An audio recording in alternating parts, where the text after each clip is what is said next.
Reciban un cordial saludo, mi nombre es Roberto Alexander Portillo Flores y junto a mi compañera Sandra Lourdes Quintero Ramírez explicaremos el seminario 52, Virus de fiebres hemorrágicas. Como primer punto, tenemos las enfermedades por hantavirus. El hantavirus es una enfermedad zoonótica emergente, transmitida por roedores, incluidos ratones y ratas. Se caracteriza por presentar síntomas de fiebre, mialgia y afecciones gastrointestinales, seguidas de un inicio repentino de dificultad respiratoria e hipotensión. El agente causal pertenece al género Hantavirus, familia Bunjaviridae, y su nombre proviene del río Hantam, en el sur de Corea. La forma clínica más común en la región es el síndrome cardiopulmonar por hantavirus, que puede conducir a la muerte. Los síntomas pueden desarrollarse hasta 42 días después de la exposición y en algunos casos hasta 56 días, lo que dificulta la identificación de la fuente exacta de la infección. Los casos de infección por hantavirus en humanos generalmente ocurren en áreas rurales, como bosques, campos, granjas, etc., donde se pueden encontrar roedores que albergan el virus, pero también es posible la transmisión en áreas urbanas. Este virus se adquiere por la inhalación de excrementos de roedores como la orina y heces, además de la saliva. Solo algunos tipos de ratones y ratas pueden dar a las personas hantavirus, que pueden causar el síndrome cardiopulmonar por hantavirus. La posibilidad de exposición a los hantavirus es mayor cuando las personas trabajan, juegan o viven en espacios cerrados donde hay una infestación activa de roedores. La infección humana no parece estar limitada a una edad, raza, grupo étnico o género en particular. Los hantavirus son virus esféricos con manto que miden entre 90 a 110 nanómetros de diámetro. De su envoltura protruyen dos glicoproteínas, la G1 y la G2. El genoma tiene tres segmentos de ARN circulares de hebra simple que son de polaridad negativa. El segmento L, que es el grande, que va a codificar la ARN polimerasa, funciona como transcriptasa y replicasa. El segmento M, mediano, que codifica la síntesis de glicoproteínas G1 y G2. Y el segmento S, que es el pequeño, que codificará la nucleoproteína o proteína N. Además, se codifican dos proteínas no estructurales. La proteína N es altamente conservada entre las diferentes hantavirus. Las glicoproteínas tienen mayor viabilidad y son especie específica. Los criterios para clasificar a los hantavirus se basan en las propiedades de neutralización de anticuerpos y en las diferencias en las secuencias genómicas del segmento M. Hasta ahora, se conocen 21 cepas de hantavirus que causan enfermedad en los seres humanos. Se describen dos síndromes clínicos principales, la fiebre hemorrágica con síndrome renal y la fiebre pulmonar por hantavirus.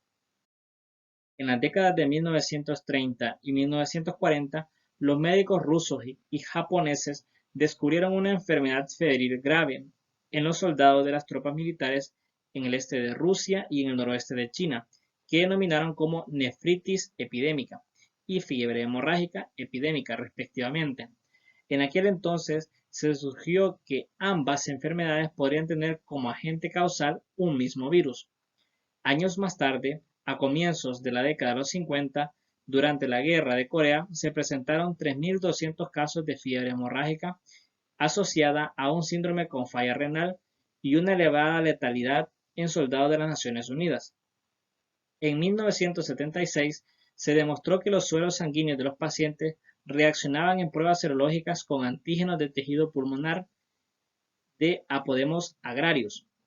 De estos tejidos, los mencionados autores lograron aislar un agente al cual llamaron virus Hantam por el río del mismo nombre donde se presentó el primer brote de la enfermedad y donde fue capturado el roedor. Luego, el virus Hantam fue designado como el prototipo del género Hantavirus. A partir de esta época, la fiebre hemorrágica con síndrome renal se comenzó a considerar como una infección endémica en varios países del continente asiático y europeo, presentándose anualmente miles de casos especialmente en China. En 1981 se logró cultivar in vitro el virus Andan y así se tuvo la primera oportunidad de estudiar sistemáticamente este patógeno. En América, el primer antivirus asociado con esta enfermedad en humanos fue reconocido por primera vez en mayo de 1993 en Fort Corners, que es una región de Estados Unidos donde confluyen los estados de Nuevo México, Arizona, Colorado y Utah, donde se registró un brote de una enfermedad respiratoria grave con una letalidad de un 52%. A esta nueva entidad clínica se le denominó como síndrome pulmonar por antivirus. El agente etiológico de esta síndrome se denominó el virus sin nombre. 3 años más tarde, en 1996, se caracterizó el virus Andes a partir de un brote de síndrome pulmonar por antivirus ocurrido en el suroeste de Argentina. En 1997 lograron caracterizar el virus Laguna Negra a partir de muestras de riñón y corazón de 2 roedores Calominis lauscha, serotipos. En el 2004 informaron la primera evidencia serológica de circulación de antivirus en Colombia. Los investigadores reportaron una prevalencia de anticuerpos séricos contra antivirus de los ANTA de 13.5% en trabajadores sanos de áreas rurales de los departamentos de Sucre y Córdoba. En 2006 se reportó la prevalencia en Alemania. La fiebre hemorrágica con síndrome renal es una zoonosis vírica aguda que se manifiesta con la aparición repentina de fiebre, dolor lumbar, manifestaciones hemorrágicas de diversos grados y una afección renal. La forma grave se relacionará con el virus del Anta, que principalmente ronda en Asia y el Dradrova en los Balcanes. Para el síndrome pulmonar por antivirus, es una zoonosis vírica aguda que se caracterizará por fiebre, mialgias y trastornos gastrointestinales, seguidos por la aparición repentina de dificultad respiratoria e hipotensión. La enfermedad, en este caso, evoluciona con rapidez hasta llegar a la insuficiencia respiratoria grave y el choque. La mayoría de los casos muestran hematocrit elevado, hipoalbuminemia y trombocitopenia. Los virus ANTA se mantienen en la naturaleza por la infección crónica de los roedores que constituyen sus reservorios naturales. La infección en el humano se manifiesta por 2 entidades clínicas principales: la fiebre hemorrágica con síndrome renal, que es endémica en Euroasia, y el síndrome pulmonar por antivirus de distribución panamericana. Su distribución en la fiebre hemorrágica con síndrome renal está distribuido ampliamente en Euroasia. Los principales virus causales son el de Pomada en Europa, Dobrava en Belgrado en la parte de los Balcanes y el Anta en Oriente de Asia. El virus Seúl tiene la característica particular de que se relaciona con las ratas pardas. Por esta razón tiene una distribución mundial por la migración de estos roedores en barcos. A pesar de la amplia distribución de los virus de Seúl, solamente aparecen fiebres hemorrágicas con síndrome renal leves o moderadas en Asia, y ha sido difícil identificar la enfermedad de humanos en muchas áreas del mundo. Casi todos los casos de fiebres hemorrágicas con síndrome renal aparecen en residentes rurales o vacacionistas. La excepción es la infección por el virus de Seúl, que puede ser adquirida en el entorno urbano o rural o por colonias de ratas contaminadas que se usan en laboratorios. Para el síndrome cardiopulmonar por antivirus, se ha corroborado la aparición del síndrome pulmonar por antivirus en Estados Unidos de manera predominante en estados sudoccidentales, al igual que en Canadá y en Sudamérica. La enfermedad no se limita a ningún grupo étnico. La incidencia parece coincidir con la distribución geográfica y la densidad de la población de roedores portadores, así como la proporción de animales infectados. Cada antivirus está asociado primeramente con una especie de roedor hospedador. La alta concordancia observada entre la filogenia de los hospedadores reservorios y la de los antivirus asociados sugiere una relación muy duradera y de evolución compartida entre ambos. Los antivirus del Viejo Mundo, responsables de la fiebre hemorrágica con síndrome renal, tienen reservorio en roedores de la subfamilia Murinae y Arbicolinae. mientras que los antivirus causales del síndrome cardiopulmonar por antivirus son miembros de la subfamilia Sigmodontinae. El periodo de incubación en el síndrome cardiopulmonar por antivirus es de 14 a 17 días seguidos después de una fase prodrómica que abarcará 3 a 6 días, mientras que la fiebre hemorrágica con síndrome renal es de 2 a 3 semanas. Para el periodo de transmisibilidad, desde unos cuantos días hasta casi 2 meses, por lo general entre 2 y 4 semanas para la fiebre hemorrágica con síndrome renal. Pero para el síndrome pulmonar no está bien definido, pero es probable que sea cercano a 2 semanas, con límites desde unos cuantos días hasta 6 semanas. En el síndrome cardiopulmonar por antivirus, se considera que todas las personas sin infección previa son susceptibles. Hasta la fecha no se han demostrado infecciones asintomáticas, pero se han presentado infecciones leves sin edema pulmonar franco. No se han reconocido también segundas infecciones, pero se desconoce la protección y la duración de la inmunidad conferida por una infección previa. En la fiebre hemorrágica con síndrome renal, las personas sin datos serológicos de infecciones pasadas parecen tener una susceptibilidad uniforme. Hay infecciones asintomáticas, pero no se ha demostrado la presencia de segundos ataques. En la patogenia, el virus ingresará por inhalación al tracto respiratorio, inicia su replicación y durante el periodo de incubación produce una viremia que culmina en un plazo de 1 a 6 semanas por la aparición de síntomas de aspecto variable y respuesta inmune específica, tanto humoral y celular. Se ha documentado replicación de antivirus en células endoteliales de diversos tejidos, cuyo principal efecto se traduce en un aumento de la permeabilidad vascular, hipotensión arterial y plaqueotomía. En la fiebre hemorrágica con síndrome renal, el principal efecto se observará en los riñones, mientras que en el síndrome cardiopulmonar por antivirus, el daño se focalizará en el pulmón y en el corazón. La fuga vascular es la marca distintiva de la enfermedad en ambos síndromes. Los pulmones son el principal sitio de compromiso en el síndrome cardiopulmonar por antivirus y los riñones en la fiebre hemorrágica con síndrome renal. El síndrome cardiopulmonar por antivirus es una presentación más grave de la infección que la fiebre hemorrágica con síndrome renal, con una tasa de mortalidad cercana a los 40%. El cuadro clínico comprende 5 fases que a menudo se superponen: la febril, hipotensiva, oligúrica, diurética y de convalecencia. La fase febril, que dura de 3 a 7 días, se caracteriza por fiebre alta, cefalea, malestar general y anorexia, seguidos por dolor abdominal o lumbar intenso, que es a menudo acompañado de náusea y de vómito, rubor facial, petequias y congestión en las conjuntivas.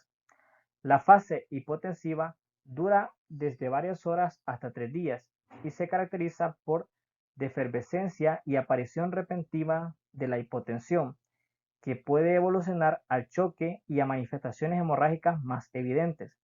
La presión arterial se normaliza o se eleva en la fase oligúrica, que dura de 3 a 7 días. Puede persistir las náuseas y el vómito. Puede presentarse hemorragia intensa y la diuresis disminuye en forma drástica. Existe un periodo de incubación que dura entre 14 y 17 días seguidos de una fase prodrómica, que abarca de 3 a 6 días, que se asocia con mialgia, malestar, alteraciones del tubo digestivo, cefalea, escalofríos y fiebre de inicio súbito. La fase cardiopulmonar se caracteriza por un inicio agudo de edema pulmonar. En esta etapa, la tos casi siempre está presente y las manifestaciones del tubo digestivo pueden dominar el cuadro clínico. En casos graves, se observa una depresión miocárdica. Es posible que haya daño renal agudo y miocitis. En algunas personas sobrevivientes al síndrome pulmonar por antivirus se llegan a presentar alteraciones neuropsicológicas. La fiebre hemorrágica con síndrome renal se manifiesta como una enfermedad leve, moderada o grave, según la cepa causal, con una tasa de mortalidad de incluso un 12%. Luego de un periodo de incubación de 2 a 3 semanas, sigue un cuadro de evolución prolongado, casi siempre en 5 fases: periodo febril, hipotensión, oleguria, diuresis y convalecencia. Por lo general, existen varios grados de compromiso renal, a veces con hemorragia franca. El edema pulmonar no es típico, pero existe casi siempre y se presenta en las etapas finales de la enfermedad, denominada fase oliguria o diurética. Estos incluyen hemoconcentración, aumento de la deshidrogenasa lactática, el lactato sérico y las enzimas hepáticas. Tanto en la fiebre hemorrágica con síndrome renal como en el síndrome cardiopulmonar por hantavirus se observa trombocitopenia y leucocitosis iniciales. En el síndrome cardiopulmonar por hantavirus es posible encontrar inmunoblastos en la sangre, pulmones, riñones, médula ósea, hígado y vaso. La gravedad de la nefropatía epidémica correlaciona con la concentración plasmática de la interleucina 6. La viremia de la infección por hantavirus humano es de corto plazo y el RNA viral no se detecta con facilidad en sangre u orina. Se dispone de una prueba de fluorescencia indirecta y una prueba inmunoabsorbente enzimática para la detección de la IgM específica o anticuerpos de la IgG específicos contra el virus de baja afinidad. La prueba de neutralización con reducción de placa se considera el análisis serológico de referencia y distingue entre las distintas especies de hantavirus, aunque existe reacción cruzada entre los virus del Viejo Mundo y los del Nuevo Mundo. El diagnóstico diferencial de un síndrome febril agudo observado en una fiebre hemorrágica con síndrome renal o en un síndrome pulmonar por hantavirus inicial incluye las fiebres manchadas, la leptospirosis y el dengue. Es necesario diferenciar el síndrome pulmonar por hantavirus de otras infecciones respiratorias causadas por otros microorganismos, como la legionela, la clamidia y el micoplasma. La infección por virus de Coxsackie también debe considerarse en el diagnóstico diferencial. Otros diagnósticos diferenciales pueden ser la neumonía por influenza, insuficiencia cardíaca, triquinosis, paludismo y la fiebre tifoidea. El tratamiento es principalmente de sostén. A menudo se requiere de apoyo cardiorrespiratorio con vasopresores. Puede ser necesaria la oxigenación con membrana extracorpórea en casos graves de síndrome cardiopulmonar por hantavirus. Se utiliza la ribavirina intravenosa en fiebre hemorrágica con síndrome renal, con algún éxito para poder reducir la gravedad de la lesión renal. El icatibant es un antagonista del receptor de bradicinas, que se ha utilizado exitosamente en 2 casos de infección por el virus de Pumala en Alemania. En ausencia de una terapia efectiva, el tratamiento del síndrome cardiopulmonar por hantavirus se basa en el manejo cuidadoso de la hidratación, el monitoreo hemodinámico y el soporte ventilatorio. Debe indicarse antibióticos de amplio espectro debido a los diferentes diagnósticos diferenciales que posee esta enfermedad. Las complicaciones del hantavirus pueden incluir insuficiencia renal, insuficiencia cardiorrespiratoria e incluso la muerte. En el caso del síndrome pulmonar por hantavirus, puede poner en peligro la vida de manera muy rápida. Una enfermedad grave puede provocar que el corazón deje de suministrar oxígeno al cuerpo. La gravedad de cada cepa del virus será diferente. La tasa de mortalidad debido a la cepa que transmiten, por ejemplo, los ratones ciervo, varía entre un 30 y un 50%. En el pronóstico, en este caso, es muy variable. Va a depender de la gravedad de la enfermedad. En la prevención y control, dado que se piensa que la infección sucede por inhalación de desechos de los roedores, las medidas preventivas se van a dirigir a la erradicación de estos en las viviendas, así como evitar la exposición a excremento de ratones en zonas rurales. Se encuentran en desarrollo actualmente varias vacunas de partículas inactivas que son similares a virus y a vacunas recombinantes, pero debemos tomar en cuenta 5 medidas de prevención importantísimas, como excluir y evitar el acceso de los roedores a casas y a otras edificaciones, guardar los alimentos para seres humanos y para animales en recipientes a prueba de roedores, desinfectar las zonas contaminadas por roedores rociando una solución desinfectante, además de atrapar y eliminar a los roedores utilizando las precauciones adecuadas, pero en este caso no se recomienda cazarlos vivos con trampas. Los trabajadores de la salud deben adoptar las medidas de prevención al atender los pacientes infectados por este virus. Como segundo apartado, tenemos las enfermedades por los virus del ébola y del Marburgo. Los viriones tienen 80 nanómetros de diámetro. Su longitud es de 970 nanómetros para el virus del ébola y de 790 para el virus del Marburgo, y son miembros respectivamente de los géneros Ebola-virus y Marburg-virus de la familia Filoviridae. Presentan formas filamentosas, tubulares y o circulares. Su tamaño es a veces mayor que el de las bacterias. Presentan una envoltura lipídica y su neoclápside de simetría helicoidal. Su genoma es ARN de cadena simple y polaridad negativa. Los virus penetran por endocitosis y la replicación es citoplasmática. En 1967, inesperadamente se registró por primera vez en Alemania una nueva enfermedad hemorrágica grave, que produjo 7 muertos entre el personal de laboratorio que manipulaba tejidos de monos verdes africanos para producción de cultivos primarios de riñón con fines de diagnóstico virológico. El nuevo virus se denominó virus del Marburg por la ciudad alemana donde se registraron estos primeros casos. En la década del 70 se detectaron en Zaire y Sudán brotes epidemiológicos de una enfermedad hemorrágica similar a la observada en Marburg, con elevada mortalidad. Como agente causal se identificó a otro virus que fue denominada virus del ébola. El primer brote epidémico del ébola ocurrió en 1976 en forma de una epidemia simultánea en el Congo y Sudán. Los primeros casos se identificaron a lo largo del río Ébola, en el Congo, pero cerca de la frontera con Sudán, de donde se originó el nombre. Este fue el segundo brote epidémico más grande de ébola en la historia. Los brotes epidémicos subsiguientes se confinaron al Congo, Uganda y Sudán hasta marzo de 2014, cuando se identificó el primer caso del ébola en el África Occidental, en Guinea, cerca de la frontera de Sierra Leona y Liberia. Zaire, Ebola virus, fue la primera especie identificada, referida más específicamente como una variante. Descripción de la enfermedad. Las enfermedades víricas agudas graves, caracterizadas por lo general por una aparición repentina de fiebre, malestar, mialgias y cefalea, seguidas de faringitis, vómito, diarrea y erupción maculopapulosa.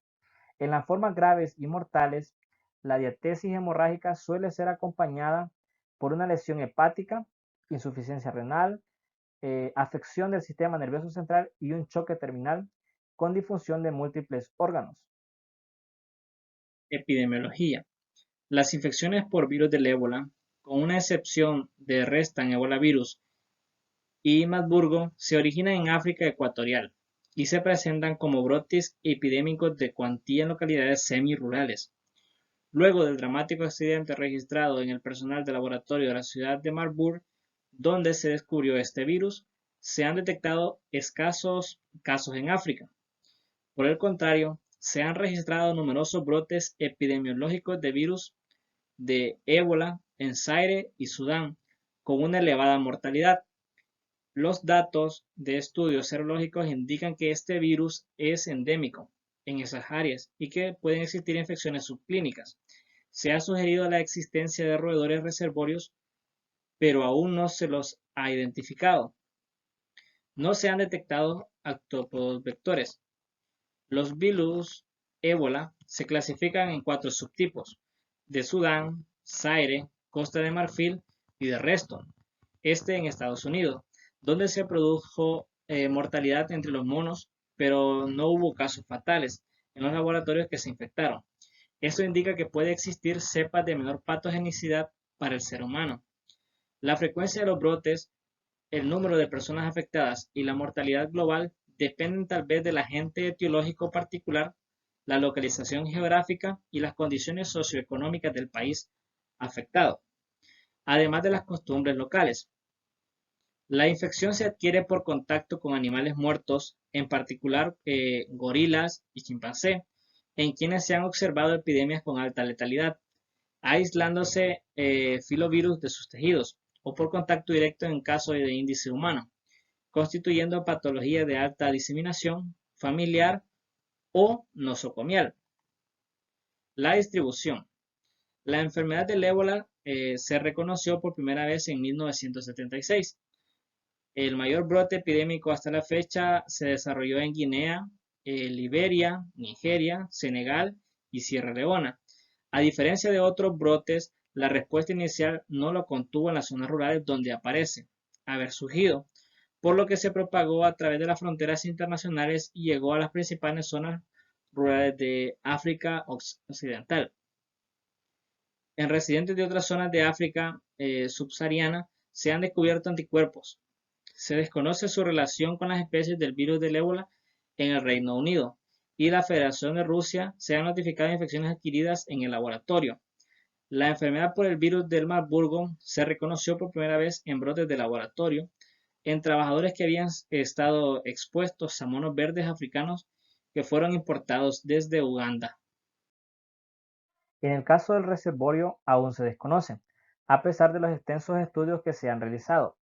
Pero en África, las infecciones por el virus del ébola de los casos en índice de humanos se van a relacionar directamente con el contacto por los gorilas, chimpancés, simios, antílopes selváticos y puercoespines, que se encontraron muertos o fueron sacrificados en la selva húmeda. Para el periodo de incubación no se tiene una certeza, pero probablemente oscila entre 2 y 21 días para ambas enfermedades. En el caso del periodo de transmisibilidad, más del 95% de los casos se va a manifestar con la aparición de los síntomas en los primeros 14 días. Ahora bien, pero antes de la aparición de los síntomas, el ébola no es transmisible. Incluso, el inicio de los síntomas, el riesgo de transmisión será extremadamente bajo, pero se incrementará con el paso del tiempo.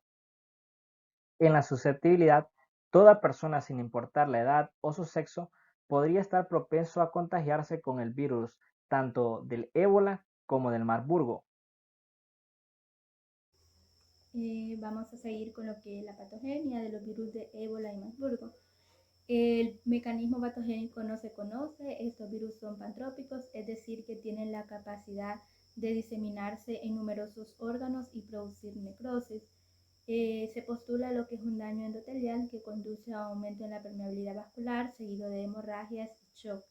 En cuanto a la mortalidad, puede alcanzar del 25 al 90%. Una de las características notables de las infecciones por filovirus es la supresión notable del sistema inmunitario, que sus principales objetivos serían los macrófagos, los monocitos y las células dendríticas locales. Las proteínas estructurales de los filovirones suprimen las respuestas inmunitarias innatas de tipo celular, como por ejemplo la inhibición de la vía de interferones, que va a conducir a infecciones por filovirus productivas. Luego, pues estos siguen infectando más células fagocíticas, infectan lo que son macrófagos y células dendríticas esto va a conducir a una disminución de los linfocitos y a un deterioro de la respuesta inmune del huésped. Luego, pues, en el hígado pueden producir infección o necrosis de los hepatocitos que va a conducir a una difusión o disminución de la producción de factores de coagulación. Y también infección o necrosis en las células de la corteza suprarrenal, que va a dar como resultado un deterioro en la síntesis de esteroides.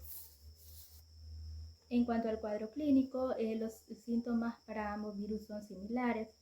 Después del periodo de incubación, la enfermedad comienza bruscamente con fiebre alta, cefaleas intensas y dolor lumbar. Luego le siguen lo que son los vómitos, diarrea, conjuntivitis y faringitis. En la segunda semana se produce una erupción maculopapular no pruriginosa y petequias. Aquí también comienza lo que es la hemorragia, las hemorragias que pueden ser hemorragias pulmonares, hemorragias nasales, gingivales, conjuntivales o del tracto gastrointestinal. También vamos a observar lo que son encefalitis. Esto se observa en pocos casos y puede comenzar con confusión, con estado cognitivo lento, también agitación y en ocasiones convulsiones. En la mayoría de los casos se va a dar un estado de choque y solo del 1 al 5% de los casos se van a presentar con hemorragias. En el diagnóstico de laboratorio, se puede hacer por aislamiento viral. Acá lo que se hace es que se aísla el virus ya sea de la sangre del paciente o de materiales de autopsia que están en cultivo de célula pero. Acá los filovirus crecen con facilidad y se pueden observar mediante microscopio electrónico o mediante inmunofluorescencia. La biología molecular. En la biología molecular existen técnicas de PCR en tiempo real que están para cada especie y pueden tener alto grado de especificidad y alta sensibilidad, lo que las coloca como los métodos regulares en los laboratorios de referencia. Luego está lo que es la detención de antígenos. Esto se da por medio de ELISA, de captura de antígenos. Es útil para el diagnóstico precoz en sangre y en tejido de aquellas infecciones que son rápidamente fatales. Y la serológica, que puede ser por inmunofluorescencia y ELISA para detectar IgM e IgG específicos. Entre los cuidados que se deben de tener al manejar y trasladar las muestras deben ser trasladadas de los laboratorios de referencia en condiciones de refrigeración y también esas muestras son potencialmente infectantes, por lo tanto se deben manipular en laboratorios de bioseguridad nivel 4, que estos solo se encuentran en países como Estados Unidos, Rusia, Sudáfrica, Suecia.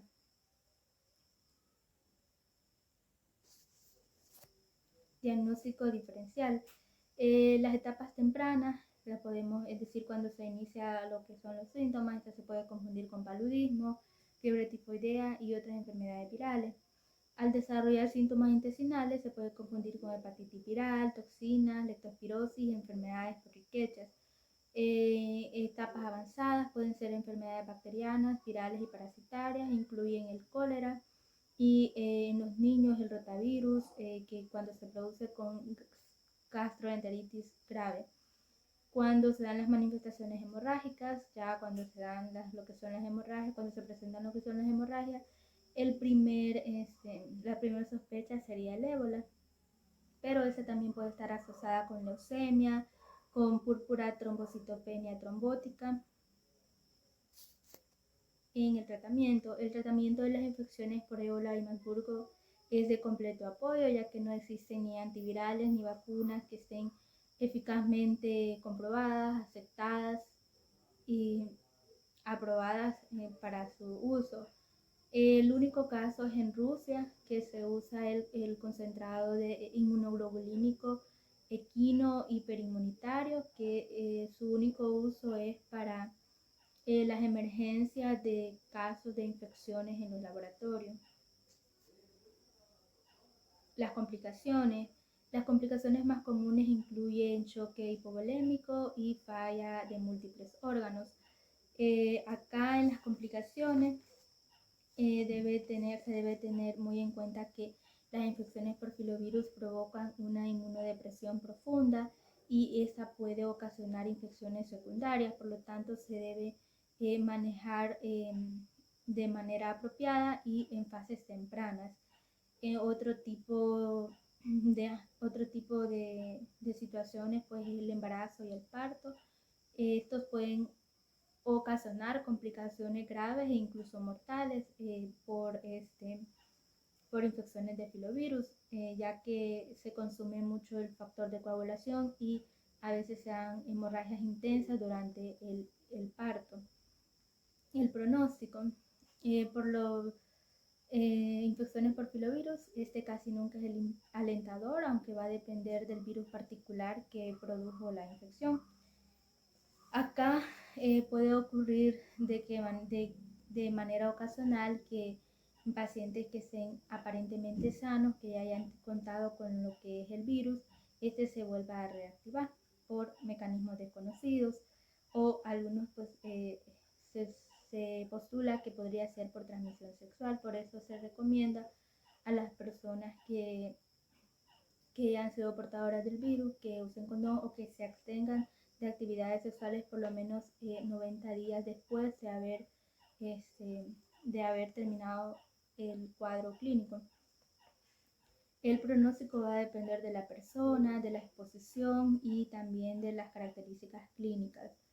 Los niños menores de 5 años y los mayores de 40 años están en mayores riesgos de muerte, y también un manejo inadecuado de los pacientes con infecciones por filovirus puede complicar el pronóstico.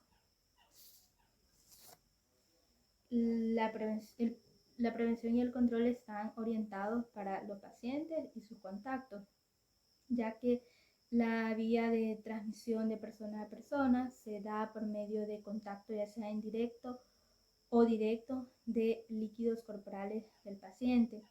Entre las precauciones estándar está el lavado de manos, la manipulación segura de objetos punzocortantes y el equipo de protección personal, que esto en cuanto al riesgo, y también limpiar y desinfectar los derrames de secreciones, ya sea en las superficies o en los objetos que son reutilizables. Hay medidas de prevención al personal que entra en contacto con los pacientes. Todo el personal que va a entrar en contacto con pacientes en áreas aisladas debe ser capacitado y cumplir con todos los lineamientos técnicos de bioseguridad. También debe cumplir con la higiene básica de lavado de manos en situaciones donde ha estado en contacto con secreciones corporales como sangre, sudor, heces, orina del paciente, antes y después de examinar a los pacientes, antes y después de colocarse el equipo de protección personal, antes de visitar las áreas de aislamiento y después de retirarse de las áreas de aislamiento. Otras medidas pueden ser pues que asesorarse de que las personas que van a estar en la zona que van a entrar a las zonas de aislamiento no tengan lesiones evidentes en las manos, deben tener las uñas recortadas sin acrílico ni esmalte, el cabello recogido, deben retirárseles todos los objetos personales o accesorios, y el calzado debe ser cerrado y de preferencia de material resistente. Fiebre del Nilo Occidental. Descripción del agente.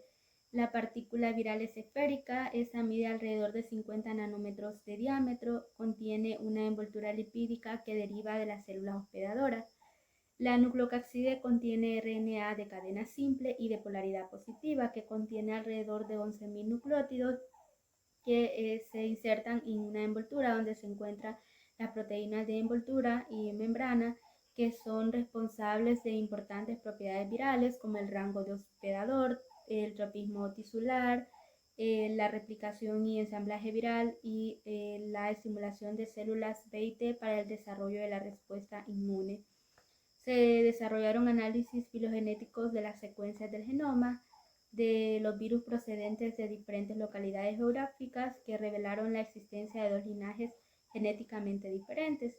Está el linaje 1, que comprende cepas de Europa, África, Asia, Australia y América del Norte, y está el linaje 2, que solo incluye cepas de Sahara africano y Madagascar. El linaje 1 comprende 4 agrupaciones: India, el A y el B. Los integrantes del grupo B son todos virulentos para el ratón, y las demás agrupaciones son tanto virulentos como atenuados para el ratón. La replicación viral se da en el citoplasma en una zona de alta afinidad por el retículo endoplásmico rugoso, y seguido se da lo que es el ensamblaje viral. Se da en el retículo endoplásmico rugoso, y la liberación de células que se da por medio de secreción celular. En la historia de la enfermedad, el virus del Nilo Occidental es nativo en África y se detectó por primera vez en una mujer febril en Uganda en 1937. Desde entonces se consideró causante de cuadros febriles y esporádicamente de encefalitis en países como Europa, Asia y África. En 1960 y 1970 se aisló el virus por primera vez de aves, mosquitos y mamíferos en países como Europa, África, Medio Oriente y la India. Aquí, a pesar de que el virus ya estaba diseminado prácticamente en todo el viejo mundo, aún no se consideraba como un problema de salud para los humanos y equinos. En la década de los 90, la frecuencia de los brotes en humanos y equinos aumentó, también aumentó la gravedad de la enfermedad, se presentaron afecciones neurológicas y la tasa de mortalidad aviaria aumentó. En el año de 1999 se detectó por primera vez el virus en el área metropolitana de Nueva York y desde entonces ha causado las mayores epidemias e enfermedades neurológicas en humanos y equinos. Cuando el virus se comenzó a diseminar en Estados Unidos, se presentaron en todo Estados Unidos 16.000 infecciones, 7.000 de ellas eran casos neurológicos y se reportaron 600 defunciones humanas. También acá se documentaron casos de transmisión por transfusiones sanguíneas, trasplante de órganos, también transmisión intrauterina y posiblemente también transmisión por lactancia. El virus se diseminó hacia Canadá, América Central y el Caribe. Se reportaron evidencias de transmisión en las Islas Caimanes, Jamaica, República Dominicana, México, Guadalupe, El Salvador, Puerto Rico y Cuba. A medida que el virus se iba diseminando hacia el sur, los casos en humanos iban disminuyendo.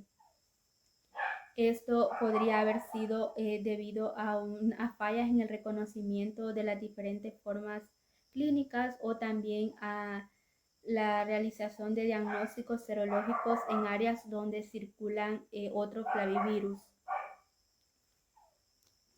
En la descripción de la enfermedad, el 80% de las infecciones del virus del Nilo Occidental son asintomáticas, mientras que el 20% restante se presenta como enfermedad febril. Los síntomas comienzan bruscamente con fiebre que dura de 5 a 6 días. Los síntomas más frecuentes son malestar general, dolor de cabeza, dolor retroorbital y mialgias. También puede ocurrir molestias gastrointestinales, dolor y congestión en la garganta. En cuanto al compromiso del sistema nervioso central, la infección del virus del Nilo Occidental es poco frecuente, solo se da en 1% de los casos y se puede presentar como encefalitis o meningitis con diferentes grados de severidad que pueden ser de formas clínicas leves a formas clínicas severas. La parálisis flácida también se presenta, pero esta se manifiesta en infecciones graves por virus del Nilo Occidental. La epidemiología. El virus del Nilo Occidental tiene una amplia distribución. Las aves domésticas y silvestres son los principales reservorios naturales del virus del Nilo Occidental. Los mosquitos ornitofílicos de la especie Culex son sus principales vectores. El hombre y los equinos constituyen hospedadores terminales y un aspecto que sin duda ha posibilitado su extensa diseminación en América del Norte ha sido el amplio rango de especies de mosquitos que el virus puede infectar. La transmisión también vertical del virus del Nilo Occidental en vectores se ha documentado y podría tener un importante rol en el mantenimiento viral durante el invierno y en zonas de climas templados. Se detectó también el virus en garrapata, pero no se consideró que tuvieran una importancia en el rol de la transmisión del virus. Sin embargo, a medida que el virus ingresa a nuevos ambientes, tiene la posibilidad de infectar nuevas especies de artrópodos que se pueden unir al ciclo de la transmisión. La distribución, desde que comenzaron los casos en África, donde es nativo, se presentaron brotes epidemiológicos importantes en Israel en 1951, 1954 y 1957, en Francia en 1962 y 1964, en Sudáfrica en 1974. En 1999 se reportó en Nueva York y desde ahí se empezó a diseminar por Canadá, México y Centroamérica, América Central. En el caso de América del Sur, como ya lo mencionábamos, sí se diseminó, pero los casos en humanos fueron pocos, también en equinos. El reservorio. En el reservorio las aves son los principales huéspedes que constituyen el principal reservorio del virus del Nilo Occidental. También hay condiciones ambientales que favorecen una elevada amplificación viral y se da lo que son vectores puentes, que son mosquitos que se alimentan de aves y estas producen un ciclo de transmisión que accidentalmente puede infectar a los humanos y a los caballos, que vamos a conocerlos como huéspedes accidentales. El periodo de incubación oscila de 2 a 14 días. El periodo de transmisibilidad, pues no hay transmisión directa de persona a persona. Los mosquitos pueden transmitir el virus posiblemente durante toda su vida. Lo que sí se documentó fue la transmisión por medio de transfusiones sanguíneas, trasplante de órganos y transmisión transplacentaria y también por medio de la lactancia. En cuanto a la susceptibilidad, hay más de 150 especies de aves y como mínimo 30 especies de vertebrados que son susceptibles a la infección del virus, incluidas mascotas, animales de granja y animales silvestres. El desenlace de la infección va a depender de la especie, la edad del animal y el estado inmune. Otro de los factores que puede influir en la susceptibilidad a la infección y la presencia de la enfermedad es la cepa viral. Eso es muy importante ya que debido al alto grado de mortalidad que se produjo en equinos del año de 1998 en Israel y luego que se diseminó en 1999 a Estados Unidos, se creía que las cepas que provocaron estas muertes eran cepas más virulentas que las que se habían aislado al inicio de la enfermedad. En cuanto a la patogenia, la infección de un individuo se da por la picadura de un mosquito infectado. Los mecanismos exactos y los sitios de replicación se desconocen. Se postula que después de la picadura de un mosquito infectado, la replicación inicial se dé en la piel y los ganglios regionales. Luego la viremia primaria disemina el virus en el sistema reticulo endotelial y la viremia secundaria puede provocar afección del sistema nervioso central, que esta va a depender de la diseminación del virus en el sistema retículo endotelial. El cuadro clínico. En el cuadro clínico la mayoría de las infecciones son asintomáticas. Ya dijimos que el 80% de las infecciones son asintomáticas y solo el 20% se manifiestan síntomas. Acá los síndromes no complicados se caracterizan por el comienzo brusco de fiebre que puede durar de 5 a 6 días, cefaleas, mialgias, generalmente acompañadas de síntomas gastrointestinales. Se ha informado que la enfermedad puede durar una semana al menos y también pueden haber prevalencias en la convalecencia con fatiga. Los casos de meningitis son indistinguibles de otras meningitis de otras meningitis virales y en caso de las encefalitis del virus del Nilo Occidental, estas suelen estar precedidas por un periodo prodrómico de pocos días que puede comenzar con fiebre, cefaleas y síntomas inespecíficos. De laboratorio. Las infecciones por virus del Nilo Occidental pueden sospecharse por simple sintomatología, pero es siempre recomendable hacer pruebas de laboratorio para confirmar el diagnóstico. Acá lo que se realiza es la detención de anticuerpos IgM por la técnica de captura MAC ELISA IgM. Va a contar con mayor eficacia cuando se aplican sueros obtenidos a los 8 o 14 días después de iniciada la sintomatología. Aquí se dan dos aspectos. Uno es que se ha detectado la persistencia de anticuerpos IgM en suero por más de 6 meses en personas que han tenido la infección previamente, y esto puede darnos lo que son falsos positivos. También los flavivirus tienen características de presentar actividad cruzada en la mayoría de las técnicas serológicas. Esto, sumado a la persistencia de anticuerpos IgM, nos lleva a solicitar una segunda prueba para confirmar resultados, y esta es la técnica de neutralización, ya que no presenta reactividad cruzada y se utiliza para detectar falsos positivos. Los métodos diagnósticos utilizados para el estudio de los animales enfermos son similares a los utilizados en las muestras humanas.